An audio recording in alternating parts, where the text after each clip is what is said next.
Merhaba, Update'in bu haftaki bölümüne hoş geldiniz. Teknoloji gündeminin en dikkat çekici gelişmelerini birlikte analiz edelim. İlk haberimize geçmeden önce küçük bir hatırlatma. Videoyu beğenmeyi ve hala abone olmadıysanız kanalımıza abone olmayı unutmayın. İlk haberimizle başlayalım.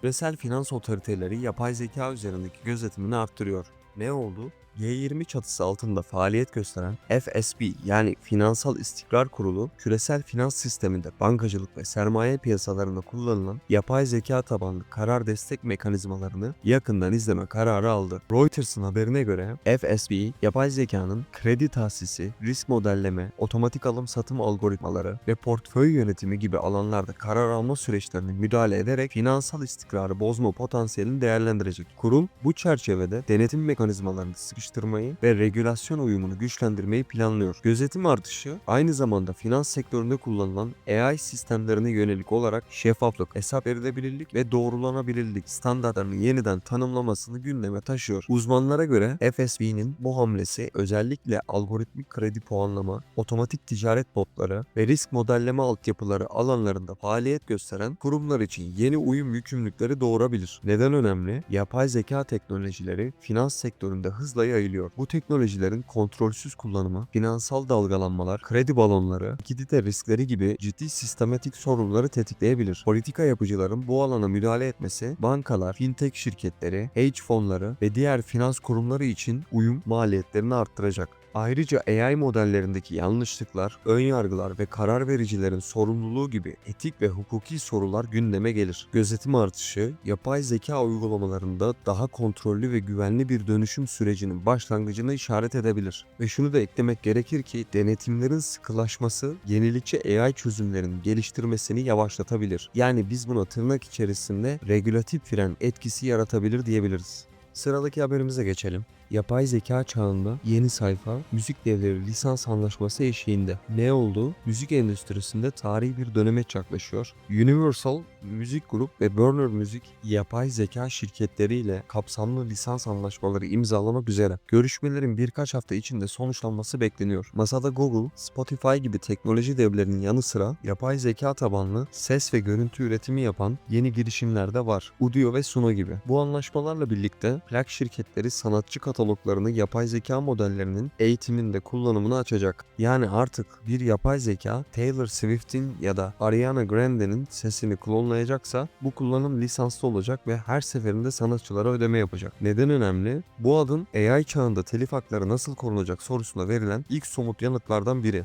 Müzik sektörü izinsiz ses kopyalamalarıyla mücadele etmek yerine bunları gelir modeline dönüştürmeye hazırlanıyor. Teknoloji şirketleri için ise büyük bir kazanım. Lisanslı kullanım sayesinde yapay zeka destekli şarkı üretimi artık yasal risk olmadan yapılabilecek. Böylece hem sanatçılar hem de teknoloji firmaları için ortak üretim ve etik lisanslama dönemi başlıyor. Sonuç olarak yapay zeka versiyonlarının çoğalması sanatın özgünlük kavramını yeniden tartışmaya açabilir. Ancak bu adım müzik endüstrisinde daha şeffaf, denetlenebilir ve adil bir dönemin başlangıcı olarak değerlendiriliyor. Sıradaki haberimiz Amazon'dan. Ne oldu? Amazon 2025-2027 döneminde Belçika'ya toplam 1 milyar euro yatırım yapacağını açıkladı. Yatırım planı şirketin Avrupa'daki lojistik altyapısını güçlendirmeyi, taşımacılık ağlarını genişletmeyi ve teslimat sürelerini kısaltmayı hedefliyor. Proje kapsamında yeni dağıtım merkezleri, otomasyon sistemleri ve elektrikli araç altyapısı kurulacak. Ayrıca Amazon, Belçika'nın ulusal posta operatörü bpost ile işbirliğini derinleştirerek aynı gün teslimat hizmetini daha yaygın hale getirmeyi planlıyor. Neden önemli? Bu adım Amazon'un Avrupa'daki lojistik rekabetinde konumunu güçlendirmesine yardımcı olacak. E-ticaret sektöründe teslimatın hızının müşteri memnuniyetinde belirleyici hale gelmesi bu yatırımı stratejik kılıyor. Ayrıca yatırımın Belçika ekonomisine binlerce yeni istihdam sağlaması ve sürdürülebilir taşımacılık modellerini teşvik etmesi bekleniyor. Bu hamle Amazon'un Avrupa pazarındaki rekabetini yani bölgesel oyuncular karşısında hız, maliyet ve çevresel performans açısından yeniden şekillendirebilir. Belçika'ya bir yatırım haberi de Google'dan geldi. Ne oldu? Google önümüzdeki 2 yılda Belçika'da veri merkezi altyapısını genişletmek üzere 5 milyar euro yatırım yapmayı planladığını duyurdu. Yatırım Belçika'daki mevcut tesislerin kapasitesini arttırmayı, ek altyapılar kurmayı ve yaklaşık 300 tam zamanlı iş yaratmayı hedefliyor. Teknoloji altyapısındaki bu genişleme Google'ın yapay zeka ve Google Cloud servislerine olan talebi karşılamasını amaçlıyor. Neden önemli? Bu yatırım Google'ın Avrupa'daki yapay zeka ve bulut altyapısını genişletme stratejisinin merkezinde yer alıyor. Şirket, veri işleme kapasitesini arttırarak bölgesel hizmetlerde gecikme sürelerini azaltmayı ve enerji verimliliğini optimize etmeyi hedefliyor. Yeni veri merkezi yatırımı, Google Cloud,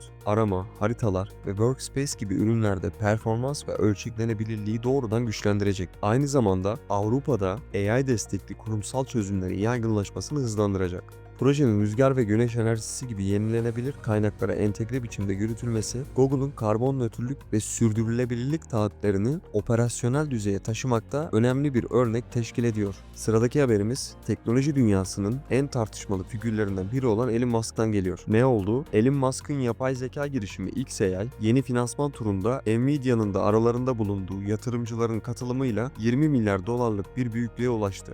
Yatırım süreci doğrudan öz sermaye yerine özel bir yatırım aracı üzerinden yürütülüyor. Bu yapı finans dünyasında SPV olarak adlandırılıyor. Bu model kapsamında SPV, Nvidia işlemcilerini satın alacak ve bunları 5 yıllığına xAI'ya kiralayacak. Böylece xAI yüksek donanım maliyetlerine katlanmadan hesaplama gücüne uzun vadeli erişim sağlayabilecek. Ayrıca Nvidia'nın 2 milyar dolara kadar öz sermaye katkısı yapmayı değerlendirdiği belirtiliyor. Bu finansman modeli Musk'ın şirketine likidite ve ölçeklenme avantajı kazandırırken Nvidia'nın yapay zeka altyapısındaki stratejik konumunu daha da pekiştiriyor. Neden önemli? Bu yatırım turu xAI'ın ölçeklenme kapasitesini hızlandırma niyetinin güçlü bir göstergesi. Bu yatırım xAI'ın büyüme hızını artırma hedefini net biçimde ortaya koyuyor. Yapay zeka projelerinde en büyük maliyet kalemleri işlemci gücü ve veri merkezi altyapısı. Dolayısıyla bu kaynaklara uzun vadeli erişim sağlamak şirketin ölçeklenmesi için hayati bir adım. Ayrıca kullanılan SPV yani özel yatırım aracı modeli şirkete doğrudan sermaye koymak klasik yaklaşımından farklı olarak yatırımcıların varlık bazlı gelir elde etmesine imkan tanıyor. Bu yöntem yapay zeka yatırımcılarında daha esnek ve düşük riskli bir finansman yapısı olarak öne çıkıyor. Son olarak bu gelişme Nvidia'nın AI ekosistemindeki merkezi rolünü bir kez daha pekiştiriyor. Donanım gücüne olan bu yüksek bağımlılık çip üreticilerini yapay zeka ekosisteminin stratejik kilit aktörleri haline getiriyor. Sıradaki haberimiz Nvidia'dan. Ne oldu? ABD Ticaret Bakanlığı'na bağlı Sanayi ve Güvenlik Bürosu Nvidia'nın Birleşik Arap Emirlikleri'ne milyarlarca dolarlık gelişmiş AI çip ihracatı için lisans verdi. Bu onay Mayıs 2025'te Washington ile Abu Dhabi arasında imzalanan ikili yapay zeka anlaşmasının bir parçası olarak alındı. Neden önemli? Bu adım ABD'nin ileri teknoloji ihracat kısıtlamalarını yumuşatarak stratejik müttefiklerine teknoloji transferi yolunda esneklik göstermeye başladığının göstergesi. Nvidia için Birleşik Arap Emirlikleri pazarı yeni gelir akışları yaratabilir. Özellikle Orta Doğu'da AI ve veri merkezi yatırımlarının hızlandığı bir dönemde bu tür lisanslar kilit rol oynayabilir. Sıradaki haberimize geçelim. Ne oldu? Yapılan analizlere göre SpaceX'in elinde yaklaşık 8285 adet Bitcoin bulunuyor. Bitcoin fiyatındaki son yükselişle birlikte bu varlıkların toplam değeri 1 milyar doları geçti. Şirketin bu BTC'leri 2021 yılında almaya başladığı ancak 2022 ortasından bu yana yeni bir alım yapmadığı ifade ediliyor. Ayrıca 2025 Temmuz ayında 1308 BTC'lik yaklaşık 153 milyon dolar bir işlem gerçekleştirildiği, bunun da büyük olasılıkla cüzdan düzenlenmesi amacıyla yapıldığı belirtiliyor. Neden önemli? SpaceX'in bilançosunda bu büyüklükte dijital varlıklar bulundurması kurumsal şirketlerin Bitcoin'e ilgisinin hızla arttırdığını gösteriyor. Artık sadece finans kurumları değil, teknoloji ve uzay şirketleri de kriptoyu alternatif bir yatırım aracı olarak konumlandırıyor. Bu gelişme piyasada kurumsal güven ve kabul algısını güçlendirerek Bitcoin fiyatları üzerinde yukarı bir ivme oluşturabilir. Sıradaki haberimize geçelim. Starlink uyduları yağmur damlası gibi yörüngeden çıkıyor. Ne oldu? Harvard Astrofizik Merkezi'nden astronom Jonathan McDowell'ın yaptığı paylaşımlara göre 2025 yılı itibariyle her gün ortalama 1 ila 2 Starlink uydusu yörüngeden çıkıyor ve atmosfere yeniden giriyor. SpaceX şirketi internet altyapısını güçlendirmek için binlerce uyduyu yörüngeye yerleştiriyor. Ancak ağın hızla büyümesiyle birlikte önümüzdeki yıllarda bu sayının günde 5 uyduya kadar çıkabileceği öngörülüyor. Starlink uyduları yaklaşık 5 yıl hizmet verdikten sonra kontrollü biçimde atmosfere dönmek ve burada yanarak tamamen yok olmak üzere tasarlandı. Böylece yörüngede uzun süreli boşta uydu birikimini önüne geçilmesi hedefleniyor. Neden önemli? Bu gelişme giderek büyüyen uydu takım yıldızlarının uzay çevresinde etkilerini yeniden gündeme getiriyor. Yörüngeden çıkan uydu sayısındaki artış uzay trafiği yönetimi, çarpışma riski, düzenleyici çevreler ve sürdürülebilir uydu politikaları açısından ciddi bir uyarı niteliği taşıyor. Ayrıca kamuoyunda uydular düşüyor şeklinde yanlış algıların oluşmaması için bilimsel bilgilendirmenin doğru yapılması kritik önem taşıyor. Sonraki haberimiz uzaydan geliyor. Ne oldu? Bilim insanları 2025 yılının Temmuz ayında 3 Ay Atlas adını verdikleri yeni bir yıldızlar arası gök cismi keşfetti. Bu nesne Güneş sisteminin dışından gelen 3. kozmik ziyaretçi olarak kayıtlara geçti. 3 Ay Atlas Güneş'e görece yakın bir noktadan geçiyor ancak Dünya için hiçbir tehdit oluşturmuyor.